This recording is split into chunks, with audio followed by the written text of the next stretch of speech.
ایتھیس میرے پاس آیا اور کہنے لگا کہ یہ اسلام نے بیٹھ کے کھانے کا حکم کیوں دیا ہے؟ میڈیکلی تو اس میں کھڑے ہو کر کھاؤ بیٹھ کے کھاؤ کوئی فرق نہیں ہے. میں نے کہا آپ نے کپڑے کیوں پہنے ہوئے ہیں؟ میڈیکلی کپڑے پہن کے بیٹھو یا بغیر کپڑوں کے بیٹھو کوئی فرق ہے اس میں؟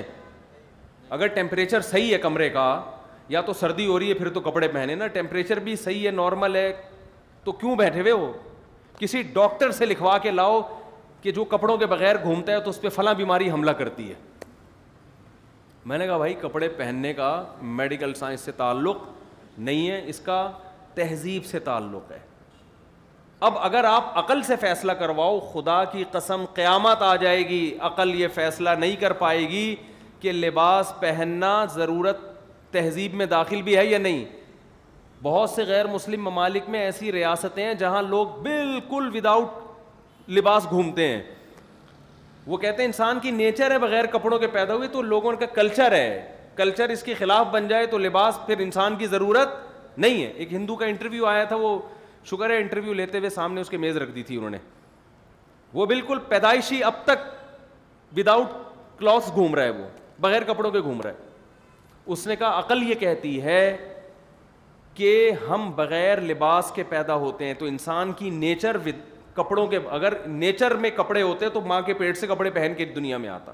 یہ تو بعد میں انسان کا ایک تصرف ہے کہ اس کو کپڑے پہنا دیتے ہیں, اس لیے نیچر یہ ہے کہ انسان کپڑوں کے بغیر گھومے. وہ تو اللہ بھلا کرے جو انٹرویو لے رہے تھے انہوں نے, وہ ان کے نظریات سے متاثر نہیں تھے, انہوں نے انٹرویو لیتے ہوئے اس کے سامنے میز رکھ دی تھی کہ ہم یہ آپ کی نیچر افورڈ نہیں کر سکتے, اتنے نیچرل ہم, اللہ کا بڑا فضل ہو گیا کہ نہیں. دنیا میں اسی سوچ نے انسانوں کو میلا کچیلا بنایا ہے. گورے اس بات کے معترف ہیں کہ مسلمانوں نے انسانیت کو نہلانا سکھایا ہے. اسلام سے پہلے, مسلمانوں سے پہلے گورے بھی نہیں نہاتے تھے. آپ ان کی ہسٹری اٹھا کے دیکھیں, کیونکہ ان کو نہیں پتا تھا یہ نہانا دھونا کیا ہوتا ہے. بھائی کیوں نہائے ہم؟ اور بہت سے تو اب تک بھی نہیں نہا رہے, اتنی ترقی کے باوجود بھی اب تک بھی نہیں نہا رہے. دانت صاف کرنا, ناخن کاٹنا, سکھوں نے کیا کہا ہے؟ عقل استعمال کی. انہوں نے کہا بھائی بال جو ہیں یہ قدرتی طور پر اگتے ہیں, یہ انسان کی نیچر ہے, ان کو کاٹنا نیچر کے, بولتے کیوں نہیں بھائی خلاف. تو انہوں نے کہا یہ کیا بغلوں کے بال مسلمان صاف کر رہے ہیں اور یہ مختلف قسم کے بال, تو بال تو انسان کی نیچر ہے, یہ تو قدرت نے دیے ہیں. جانور کاٹتے ہیں بال. کیا ہو گیا بھائی, کبھی دیکھا کوئی گھوڑا گھوڑی کے بال کاٹ رہا ہو پیچھے سے, تمہاری لٹیں بہت ہو گئی ہیں تو اب تم اچھی نہیں لگ رہی, یہ گھوڑی گھوڑے کے بال کاٹ رہی ہو کہ آپ ینگ نظر نہیں آ رہے ہمیں تھوڑے سے. کہہ رہے ہیں یار تو انسان بھی ایسا ہی ہے. تو انہوں نے ہر طرح کے بال بڑھانا شروع کی. اور اللہ کی پناہ کہ جو رہے ہیں سرداروں کے ساتھ جن کے بال بڑے ہوئے ہوتے ہیں, وہ کہتے ہیں ایسی بدبو آتی ہے کہ اللہ کی پناہ. وہ ان کو عادت ہو چکی ہے, ان کو نہیں محسوس ہوتا ہوگا, لیکن بہرحال اب یہ ان کا ذاتی معاملہ ہے. بعض لوگ سکھ بھی بیان سنتے ہیں تو وہ خود ہی یہ جو ہے وہ ان کا مذہب ہے, اور ان کی عقل نے ان کو یہی سکھایا. یونائٹڈ نیشن میں بڑے بڑے دنیا کے ذہین لوگ بیٹھتے ہیں, انہوں نے ہومو سیکس پہ بات کی کہ یہ عقل کے کیسے خلاف ہے. انہوں نے کہا یہ تو عقل کے خلاف نہیں, وہ بھی راضی یہ بھی راضی, تو جب آپس میں ایک دوسرے سے انجوائے کریں تو عقل سے فیصلہ کر سکتے ہو کہ یہ صحیح ہے غلط ہے. 10 سال آپ لڑتے رہو گے, بحث کرتے رہو گے, عقل اس بارے میں اندھی ہو جائے گی, خاموش ہو جائے گی, وہ سوچتی رہے گی مگر کسی نتیجے پر نہیں پہنچے گی. زنا ہونا چاہیے یہ معاشرے میں, نکاح ہونا چاہیے, اگر آپ عقل سے فیصلہ کرو تو قیامت آ جائے گی آپ نہیں فیصلہ کر سکتے. بھائی وہ لڑکی بھی راضی ہے, مرد بھی راضی ہے, تو کیا ہو رہا ہے اس میں, کیا حرج ہے؟ اچھا یہ لوگ وہاں قانون سازی کرتے ہیں جہاں ان کو یہ خطرہ ہوتا ہے کسی پہ ظلم نہ ہو جائے. حالانکہ اگر عقل سے فیصلہ کیا جائے تو جبری زنا بھی جائز ہونا چاہیے, کیونکہ جانور تو جبرن بھی کر رہے ہوتے ہیں یہ کام, لیکن وہاں آ کے کہتے ہیں دنیا میں فساد پھیل جائے گا. ورنہ عقل سے اگر آپ فیصلہ کرواؤ تو عقل تو یہاں بھی اس طرف بھی دلائل ہیں کہ جبر بھی جائز ہونا چاہیے. تو بہت سارے مواقع ایسے ہیں جہاں انسان کا بچہ اس وقت تک نہیں بن سکتا جب تک اس کو صحیح طور پر گائیڈنس نہ ملے. قرآن کا یہ دعویٰ ہے کہ انسان پیغمبروں کی تعلیمات کے بغیر انسان کا بچہ بن ہی نہیں سکتا.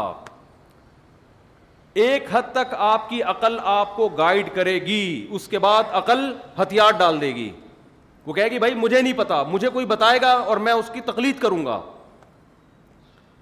اسی وجہ سے اللہ نے سب سے پہلے شخص کو پیغمبر بنایا ہے, آدم علیہ السلام کو.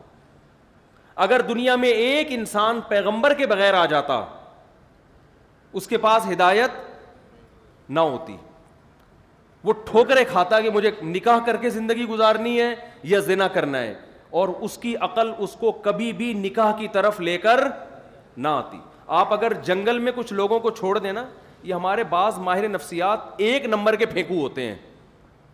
ایک ماہر نفسیات سے کسی نے پوچھا کہ نکاح دنیا میں کب رائج ہوا, مذہب کے پاس تو اس کا جواب آسان ہے کہ سب سے پہلے تو لوگوں میں نکاح ہی تھا, بعد میں زنا آیا. جیسے جیسے دنیا میں عقل پرستی کا دور آیا ہے نا, عقل استعمال کرنا شروع کی ہے, پیغمبروں کی تعلیمات سے دور ہوئے ہیں, تو زنا عام ہوا ہے. آپ جتنا ماضی میں جائیں گے آپ کو نکاح کا رواج اتنا نظر آئے گا.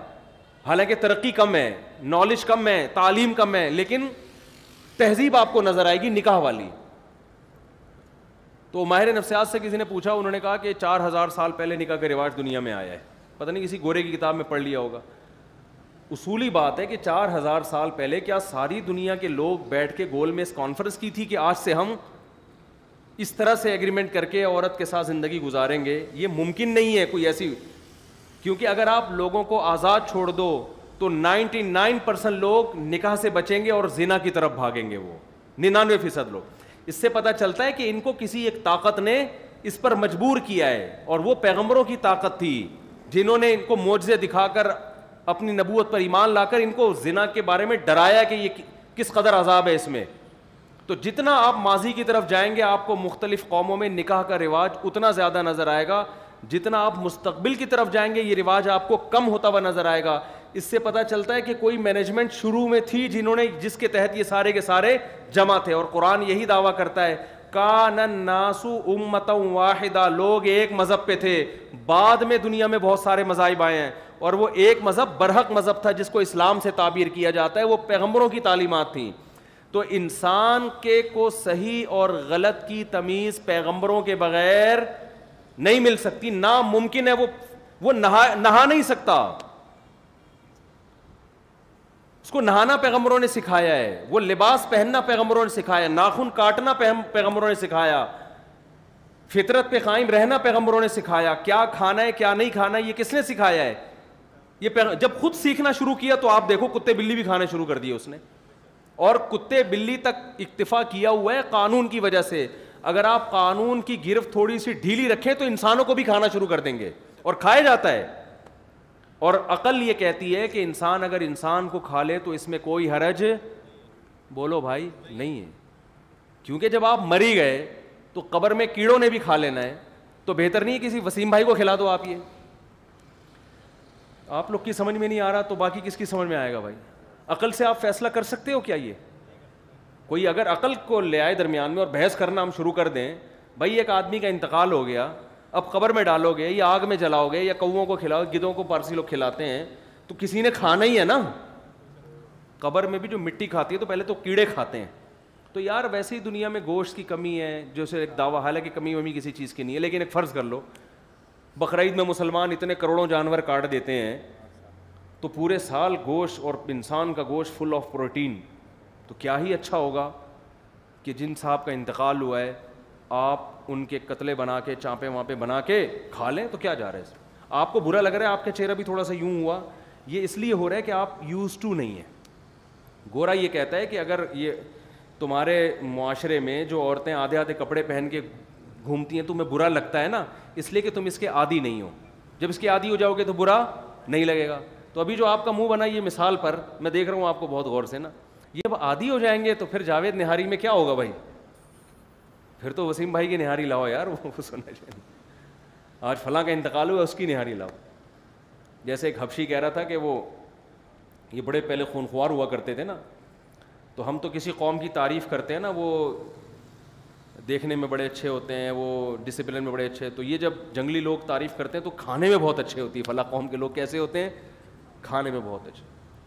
تو عقل سے اگر آپ فیصلہ کرواؤ گے تو عقل بہت جگہوں پہ ٹھوکریں کھائے گی. تو قرآن نے یہ دعویٰ کیا ہے کہ اللہ کی ہدایت کے بغیر, اللہ کی گائیڈنس کے بغیر انسان کو گائیڈنس مل نہیں سکتی. اور اس کی ایک عقلی دلیل بھی ہے.